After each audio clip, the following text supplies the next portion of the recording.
আজকে সারাদিন বাসায় কী করলাম এটা তোমাদের সাথে শেয়ার করব। আর হ্যাঁ, এটা কিন্তু আমার নতুন বাসায় আসার ফার্স্ট ভিডিও।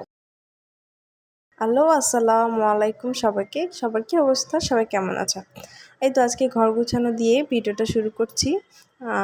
আমি এখন এই যে টেবিলটা গুছিয়ে নিচ্ছিলাম। অনেক দিন পর আমি ভিডিও দিচ্ছি, আর রেগুলার ভিডিও দেওয়া হয় না কেন এটাও তোমাদের সাথে আমি শেয়ার করব পরের কোনো ভিডিওতে।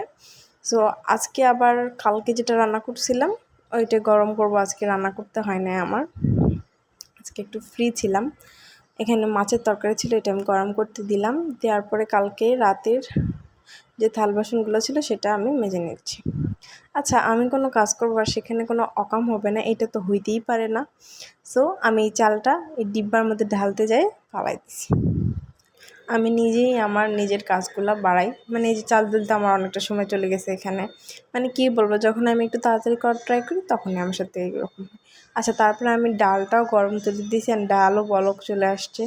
তারপরে এখানে আজকের ওয়েদারটা এত ভালো ছিল, মেঘলা মেঘলা, অনেক ভালো লাগে। তারপরে আমি আজ থেকে ঘরটা ঝাড় দিয়ে নিলাম। আর এই ভিডিওটা দেখতে কেমন লাগতেছে কিছু বুঝাই যেতেছে না। তারপরে আমি এই ক্লিপটা দিছি, কেন দিছি আমি এটা নিজেও জানি না, এখনও আমি ডিলিট করতেছি না। আচ্ছা, যাই হোক, তারপরে আমি আমার রুমটাকে গুছিয়ে নিলাম। ঝাঁটার দেওয়ার পরে অবস্থাটা দেখেন। আচ্ছা, এখানে এগুলোকে সবাই ইগনোর করবেন, কারণ বাসায় একটা বাচ্চা থাকে। আচ্ছা, তারপর ভাত তুলে দিলাম। শুধু আমার মনে হয় ভাতটা আজকে রান্না করতে হয়েছে। তারপরে তো ডাইনিংটা পরিষ্কার করে ফেলছি। আর আজকে একটু চলে গেছিলাম বাইরে সন্ধ্যার দিকে, বাইরে ঘোরাঘুরি করছি, রিক্সা দিয়ে ঘুরছি। আচ্ছা, ঘোরার পরে বাসায় আসার সময় অবশ্যই বিরিয়ানি নিয়ে এসেছি।